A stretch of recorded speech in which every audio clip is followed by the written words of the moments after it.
नमस्कार, मैं श्रेया और आप देख रहे हैं बातें यूपी की। मैं हाजिर हूं उत्तर प्रदेश की 10 बड़ी खबरों के साथ। यूपी सरकार ने साल 1990 से पहले के सभी राजस्व अभिलेखों का डिजिटलीकरण करने का निर्देश दिया है। अप्रैल 2025 तक 2002 से 2017 के अभिलेखों का 95% डिजिटलीकरण पूरा हो चुका है। अब 1990 से 2001 के अभिलेखों के लिए निविदा प्रक्रिया यानी टेंडरिंग प्रोसेस चल रही है और जल्द ही 1990 से पहले के अभिलेखों को भी डिजिटल रूप से संरक्षित किया जाएगा। इस प्रक्रिया से जनता को भू अभिलेख एक क्लिक में उपलब्ध होंगे और कार्यालयों में फाइलों का बोझ कम होगा। केंद्र ने भू अभिलेख डिजिटलीकरण के लिए 46 करोड़ रुपए जारी किए हैं। यूपी बोर्ड संदिग्ध उत्तर पुस्तिकाओं की फॉरेंसिक जांच कराएगा। स्क्रूटनी में पाए गए अंकों में त्रुटि या ओवर राइटिंग पर जांच होगी और दोषी परीक्षकों के खिलाफ सख्त कार्रवाई की जाएगी। सचिव भगवती सिंह ने सभी क्षेत्रीय कार्यालयों से रिपोर्ट मांगी है। स्क्रूटनी कार्य सीसीटीवी निगरानी से होगा और पर्यवेक्षण अधिकारी नियुक्त किए जाएंगे। स्क्रूटनी पुनर्मूल्यांकन नहीं, केवल अंक तालमेल की जाँच है। विसंगति पाए जाने पर विषय विशेषज्ञ जाँच करेंगे और आवश्यक सुधार करेंगे। 15 जुलाई तक परिणाम घोषित किए जाएंगे। भाजपा ने 2027 विधानसभा चुनाव की तैयारी शुरू कर दी है। मौजूदा विधायकों का कामकाज, छवि और जनसंपर्क का ऑडिट कराया जा रहा है। सर्वे में विधायक को ए, बी और सी श्रेणियों में बांटा जाएगा। जिनका प्रदर्शन कमजोर होगा उन्हें टिकट से हाथ धोना पड़ सकता है। ऑडिट में विकास कार्यों, जन सुनवाई, छवि और जीत की संभावना जैसे बिंदुओं पर आकलन होगा। ऐसा कुछ एजेंसियों को गोपनीय सर्वे का जिम्मा सौंपा गया है। साथ ही सभी 403 सीटों पर सामाजिक राजनीतिक समीकरणों का भी विश्लेषण किया जा रहा है। रिपोर्ट पार्टी नेतृत्व को भेजी जाएगी। योगी सरकार ने यूपी के कानपुर, वाराणसी, लखनऊ, नोएडा, गाजियाबाद, प्रयागराज, मेरठ, आगरा समेत कई जिलों में रूसी, थाई और नाइजीरियाई महिला ड्रग तस्करों के खिलाफ बड़ा अभियान शुरू किया है। राज्य गृह विभाग ने होटल, रिजॉर्ट और फार्म हाउस में सघन चेकिंग के निर्देश दिए हैं। हाल ही में कई तस्करी के मामले खुलासे हुए हैं, जिनके बाद केंद्रीय और राज्य खुफिया एजेंसियों ने वर्चुअल बैठक कर रणनीति बनाई। एएनटीएफ सक्रिय होकर गिरोह पर निगरानी बढ़ा रहा है और सख्त कार्रवाई कर रहा है।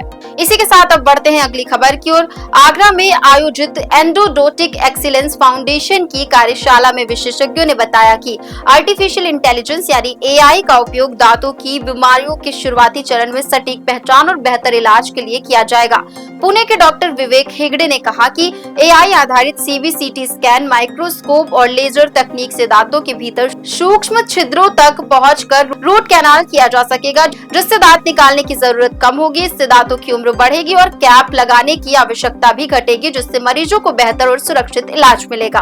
भारत पाक तनाव और ऑपरेशन सिंदूर के बाद तुर्की, अजरबैजान के रवैये से नाराज पूर्वांचल के लोगों ने इन देशों की यात्रा रद्द करनी शुरू कर दी है। बनारस सहित गोरखपुर, गाजीपुर, लखनऊ जैसे शहरों से 15,000 लोगों ने टिकट कैंसिल किए हैं। पिछले हफ्ते में 50% बुकिंग रद्द हुई। टूर कंपनियों ने भी दोनों देशों का प्रमोशन बंद कर दिया है। तुर्की, अजरबैजान के पर्यटन में भारतीयों का बड़ा योगदान है, लेकिन बाइकॉट से अजरबैजान को सबसे ज्यादा नुकसान होगा। बीते साल यूपी से 3400 करोड़ का टूर पैकेज गया था। यूपी सरकार की जीसीसी नीति से अगले 5 वर्षों में 2 लाख से ज्यादा हाई पेइंग नौकरियां पैदा होंगी। नोएडा, लखनऊ, कानपुर और वाराणसी को टेक्नोलॉजी हब के रूप में विकसित किया जाएगा। नीति के तहत निवेशकों को 50% भूमि सब्सिडी, 100% स्टाफ ड्यूटी माफी, पूंजीगत और पेट्रोल सब्सिडी जैसे लाभ दिए जाएंगे। फॉर्च्यून 500 कंपनियों व एफडीआई पर खास फोकस है। साथ ही स्टार्टअप और रिसर्च को भी बढ़ावा मिलेगा। ये नीति यूपी को $1 ट्रिलियन की अर्थव्यवस्था बनाने और युवाओं को तकनीकी रोजगार देने में अहम भूमिका निभाएगी। अब बढ़ते हैं अगली खबर की ओर। संभल की शाही जामा मस्जिद में एएसआई सर्वे पर रोक की मांग इलाहाबाद हाई कोर्ट ने खारिज कर दी। मुस्लिम पक्ष की याचिका को कोर्ट ने खारिज करते हुए कहा कि अब तक की सभी कार्रवाई वैध है और सर्वे जारी रहेगा। 24 नवंबर को हुए सर्वे के दौरान हिंसा में 4 लोगों की मौत हुई थी। सर्वे रिपोर्ट में मंदिर होने के संकेत मिले हैं। हाई कोर्ट ने मस्जिद को विवादित ढांचा माना है। रंगाई पुताई की इजाजत मिली, पर एएसआई की निगरानी में अब केस लोअर कोर्ट में पहले की तरह चलेगा। यूपी में 21 मई से 10 जून तक समर कैंप आयोजित किए जाएंगे। परिषदीय स्कूलों में सुबह 7 से 10 बजे तक योग, इंडोर खेल, क्राफ्ट, कोडिंग और तकनीकी नवाचार जैसी गतिविधियां कराई जाएंगी। अब अभिभावकों की सहमति जरूरी होगी और एनजीओ, एनसीसी, वॉलंटियर से सहयोग लिया जाएगा। हर जिले के 5 सर्वश्रेष्ठ समर कैंप वाले स्कूलों को पुरस्कृत किया जाएगा। बच्चों को प्रेरित करने के लिए जनप्रतिनिधियों से शुभारंभ करवाया जाएगा। महानिदेशक कंचन वर्मा ने मॉडल समर कैंप के लिए 10 स्कूल चुनने के निर्देश दिए हैं। अब चलते चलते एक नजर डाल लेते हैं उत्तर प्रदेश की मौसम की ओर। यूपी में 19 से 23 मई तक मौसम में बदलाव के संकेत हैं। मौसम विभाग ने बताया कि बंगाल की खाड़ी से नमी लेकर आ रही पूर्वा हवाओं के असर से तेज हवा, गरज चमक और बूंदाबांदी होगी। आज 34 जिलों में हल्की बारिश और 40 से 50 किलोमीटर प्रति घंटे की रफ्तार से हवाएं चलने की संभावना है। इससे लू से राहत मिलेगी और तापमान में गिरावट आएगी। गोरखपुर, बस्ती, लखीमपुर, सहारनपुर, मेरठ, आगरा, बरेली जैसे जिलों में असर दिखेगा। रविवार को भी कई तराई इलाकों में बूंदाबांदी से गर्मी में थोड़ी राहत मिली।